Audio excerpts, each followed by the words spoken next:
Iran ও যুক্তরাষ্ট্র Israel সংঘাত যুদ্ধবিমান ভূপাতিত এবং নিখোঁজ পাইলটকে ঘিরে উত্তেজনা সাম্প্রতিক সময়ে ইরান এবং যুক্তরাষ্ট্র ইসরায়েল বাহিনীর মধ্যে সামরিক উত্তেজনা চরম আকার ধারণ করেছে একাধিক যুদ্ধবিমান ভূপাতিত হওয়ার দাবি এবং নিখোঁজ মার্কিন পাইলটকে ঘিরে এই পরিস্থিতির সৃষ্টি হয়েছে পুরো ঘটনার মূল বিষয়গুলো নিচে তুলে ধরা হল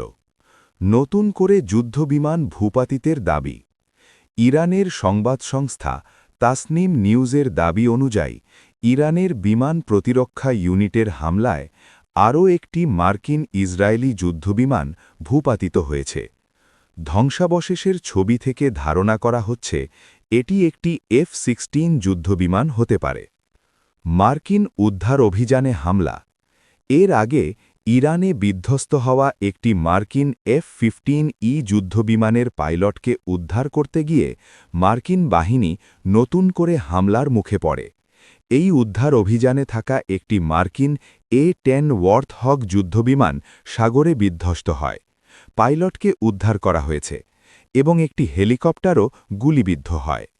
ইরান দাবি করেছে তারা ওই A-10 যুদ্ধবিমানটি হরমুজ প্রণালীর কাছে ভূপাতিত করেছে নিখোঁজ পাইলটের জন্য আর্থিক পুরস্কার বিধ্বস্ত F-15E যুদ্ধবিমানের 2 ক্রুয়ের মধ্যে একজনকে মার্কিন বাহিনী উদ্ধার করতে পারলেও অপরজন এখনও নিখোঁজ এই নিখোঁজ মার্কিন পাইলটকে জীবিত ধরে দিলে সাধারণ নাগরিকদের জন্য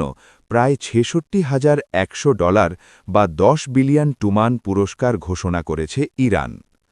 পাহাড়ি অঞ্চলে চিরুনি তল্লাশি পুরস্কারের ঘোষণায় কোহগিলুয়ে ও বোয়ের আহমদ প্রদেশের স্থানীয়রা পাইলটকে খুঁজতে শুরু করেছেন অন্যদিকে মার্কিন বাহিনীও ওই এলাকায় হেলিকপ্টার দিয়ে ব্যাপক তল্লাশি চালাচ্ছে প্রেক্ষাপট এই ঘটনাগুলো এমন এক সময়ে ঘটছে যখন ইরান ও যুক্তরাষ্ট্রের বিশেষত ডোনাল্ড ট্রাম্প প্রশাসনের যুদ্ধবিরতি আলোচনা একেবারেই স্থবির হয়ে পড়েছে এবং উভয় পক্ষের মধ্যে চরম উত্তেজনা বিরাজ করছে